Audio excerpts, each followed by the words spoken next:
ਗੁਰ ਕਿਰਪਾ ਨਾਲ ਅਸੀਂ ਆਪਣੀ ਸਭ ਤੋਂ ਵੱਧ ਆਦਰਯੋਗ ਸੰਗਤ ਨੂੰ ਪੂਰਨ ਭਗਤੀ ਲਈ ਪੂਰਨ ਗਿਆਨ, ਪੂਰਨ ਬ੍ਰਹਮ ਗਿਆਨ ਨੂੰ ਆਸਾਨੀ ਨਾਲ ਸਮਝੇ ਜਾ ਸਕਣ ਵਾਲੇ ਸ਼ਬਦਾਂ ਵਿੱਚ ਪ੍ਰਚਾਰ ਕਰ ਰਹੇ ਹਾਂ।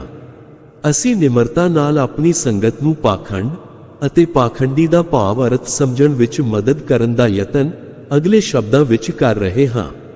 ਇਹ ਸਾਨੂੰ ਸਾਡੇ ਅੰਦਰ ਨੂੰ ਮਾਪਣ ਲਈ ਇੱਕ ਕਸਵੱਟੀ ਦਾ ਕੰਮ ਕਰੇਗਾ ਕਿ ਅਸੀਂ ਆਪਣੇ ਆਪ ਅਤੇ ਗੁਰੂ, ਸੰਗਤ ਅਤੇ ਅਕਾਲ ਪੁਰਖ ਪ੍ਰਤੀ ਕਿੰਨੇ ਮੈਲੇ ਅਤੇ ਝੂਠੇ ਹਾਂ। ਆਓ ਇਸ ਅਗਲੇ ਵਿਸ਼ੇ ਵਸਤੂ ਨੂੰ ਸੁਣਨ ਲਈ ਸਮਾਂ ਲਗਾਈਏ ਅਤੇ ਤਦ ਆਪਣੇ ਅੰਦਰ ਝਾਤੀ ਮਾਰੀਏ ਅਤੇ ਇਹ ਨਿਰਣਾ ਕਰੀਏ ਕਿ ਸਾਨੂੰ ਆਪਣੇ ਰੂਹਾਨੀ ਟੀਚੇ ਪ੍ਰਾਪਤ ਕਰਨ ਲਈ ਕਿੰਨਾ ਕੰਮ ਕਰਨ ਦੀ ਜ਼ਰੂਰਤ ਹੈ। ਅਸੀਂ ਪਾਖੰਡ ਸ਼ਬਦ ਦਾ ਕੀ ਭਾਵ ਸਮਝਦੇ ਹਾਂ?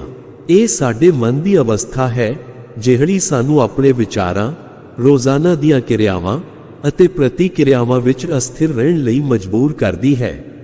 ਇਸ ਦਾ ਭਾਵ ਹੈ ਕਿ ਅਸੀਂ ਇੱਕ ਨਾਲੋਂ ਵੱਧ ਚਰਿੱਤਰ ਰੱਖਦੇ ਹਾਂ। ਭਾਵ ਅਸੀਂ ਹਮੇਸ਼ਾ ਸੱਚੇ ਨਹੀਂ ਹੁੰਦੇ। ਅਸੀਂ ਕਿਸ ਨੂੰ ਖੁਸ਼ ਕਰਨ ਦਾ ਯਤਨ ਕਰ ਰਹੇ ਹਾਂ ਜਾਂ ਕੀ ਪ੍ਰਾਪਤ ਕਰਨ ਦਾ ਯਤਨ ਕਰ ਰਹੇ ਹਾਂ, ਇਸ ਤੇ ਹੀ ਸਾਡਾ ਵਿਹਾਰ ਅਤੇ ਬੋਲਚਾਲ ਨਿਰਭਰ ਕਰਦਾ ਹੈ। ਅਸੀਂ ਕੁਝ ਮੌਕਿਆਂ ਤੇ ਕੁਝ ਹੱਦ ਤੱਕ ਸੱਚੇ ਹੋ ਸਕਦੇ ਹਾਂ ਅਤੇ ਕੁਝ ਹੋਰ ਮੌਕਿਆਂ ਤੇ ਬਿਲਕੁਲ ਅਣਸੱਚਿਆਰੇ ਹੋ ਸਕਦੇ ਹਾਂ। ਇਸ ਦਾ ਕਾਰਨ ਕਿ ਅਸੀਂ ਵੱਖ-ਵੱਖ ਮੌਕਿਆਂ ਤੇ ਵੱਖ-ਵੱਖ ਸੋਚਦੇ ਹਾਂ। ਇਹ ਸਾਡੇ ਪੰਜ ਚੋਰਾਂ ਅਤੇ ਇੱਛਾਵਾਂ, ਈਰਖਾ ਅਤੇ ਨਿੰਦਿਆ ਦੁਆਰਾ ਨਿਯੰਤਰਿਤ ਕੀਤਾ ਜਾਂਦਾ ਹੈ। ਪੰਜ ਦੂਤ ਕਾਮ, ਕ੍ਰੋਧ, ਲੋਭ, ਮੋਹ, ਅਹੰਕਾਰ ਅਤੇ ਆਸ਼ਾ, ਤ੍ਰਿਸ਼ਨਾ, ਮਨਸ਼ਾ, ਨਿੰਦਿਆ, ਚੁਗਲੀ ਅਤੇ ਹਉਮੈ। ਸਾਡੇ ਇਹ ਵੱਡੇ ਦੁਸ਼ਮਣ ਸਾਡੇ ਸਰੀਰ ਵਿੱਚ ਰਹੇ ਹਨ। ਇਹ ਹਮੇਸ਼ਾ ਹੀ ਸਾਡੇ ਮਨ ਨੂੰ ਵਿਚਲਿਤ ਕਰਨ ਦਾ ਯਤਨ ਕਰਦੇ ਹਨ ਅਤੇ ਇਸ ਸੱਚ ਨੂੰ ਸਵੀਕਾਰ ਕਰਨ, ਸੱਚ ਤੇ ਚੱਲਣ ਅਤੇ ਸੱਚ ਬੋਲਣ ਤੋਂ ਦੂਰ ਲੈ ਜਾਂਦੇ ਹਨ। ਇਸ ਤਰ੍ਹਾਂ ਦੀ ਮਾਨਸਿਕ ਅਵਸਥਾ ਸਾਨੂੰ ਬਾਹਰੋਂ ਕੁਝ ਹੋਰ ਤਰ੍ਹਾਂ ਦਾ ਹੋਣ ਅਤੇ ਅੰਦਰੋਂ ਕੁਝ ਹੋਰ ਤਰ੍ਹਾਂ ਦਾ ਹੋਣ ਨੂੰ ਮਜਬੂਰ ਕਰਦੀ ਹੈ। ਇਸ ਤਰ੍ਹਾਂ ਦੀ ਮਾਨਸਿਕ ਅਵਸਥਾ ਨੂੰ ਪਾਖੰਡ ਕਿਹਾ ਜਾਂਦਾ ਹੈ। ਜਦ ਤੱਕ ਅਸੀਂ ਆਪਣੇ ਆਪ ਨੂੰ ਅੰਦਰੋਂ ਪੂਰੀ ਤਰ੍ਹਾਂ ਸਾਫ਼ ਨਹੀਂ ਕਰਦੇ ਅਤੇ ਪੂਰਨ ਸੱਚਿਆਰਾ ਨਹੀਂ ਬਣਦੇ, ਅਸੀਂ ਪਾਰ ਬ੍ਰਹਮ ਪਰਮੇਸ਼ਰ ਜੀ ਦੀ ਦਰਗਾਹ ਵਿੱਚ ਪਾਖੰਡੀ ਦੇ ਤੌਰ ਤੇ ਜਾਣੇ ਜਾਂਦੇ ਹਾਂ।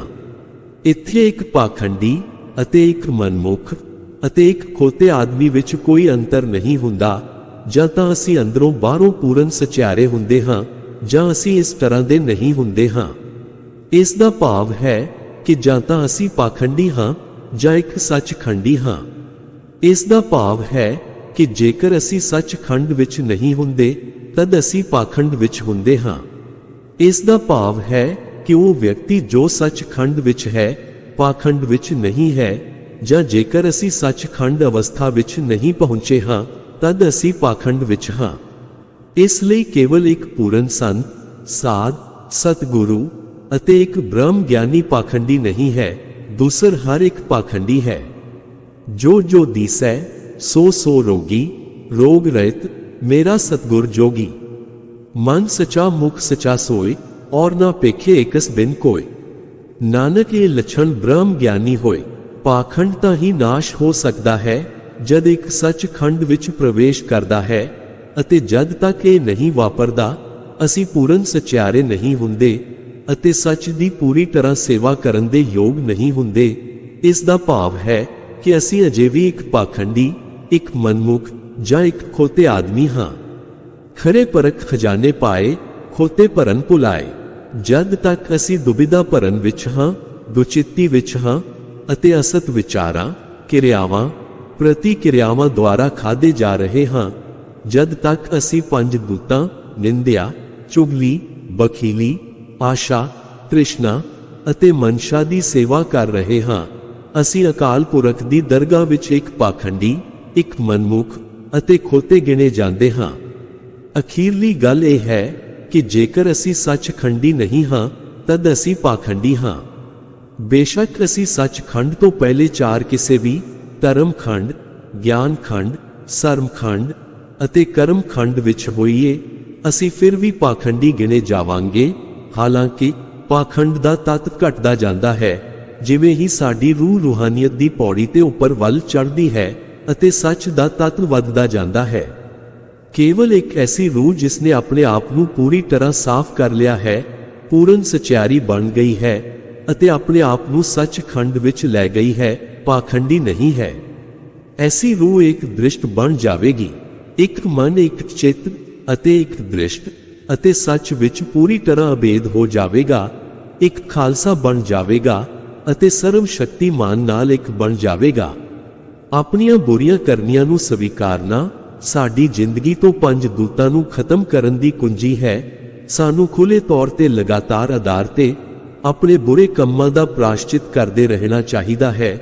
ਜਿਸ ਸਮੇਂ ਤੱਕ ਅਸੀਂ ਇਹਨਾਂ ਵੱਡੇ ਦੁਸ਼ਮਣਾਂ ਤੋਂ ਛੁਟਕਾਰਾ ਨਹੀਂ ਪਾ ਲੈਂਦੇ, ਜਿਹੜੇ ਕਿ ਸਾਡੀ ਰੂਹ ਦੇ ਦੀਰਘ ਮਾਨਸਿਕ ਰੋਗ, ਕਾਮ, ਕ੍ਰੋਧ, ਲੋਭ, ਮੋਹ, ਅਹੰਕਾਰ ਅਤੇ ਆਸ਼ਾ, ਤ੍ਰਿਸ਼ਨਾ, ਮਨਸ਼ਾ, ਨਿੰਦਿਆ, ਚੁਗਲੀ ਅਤੇ ਹਉਮੈ ਹਨ।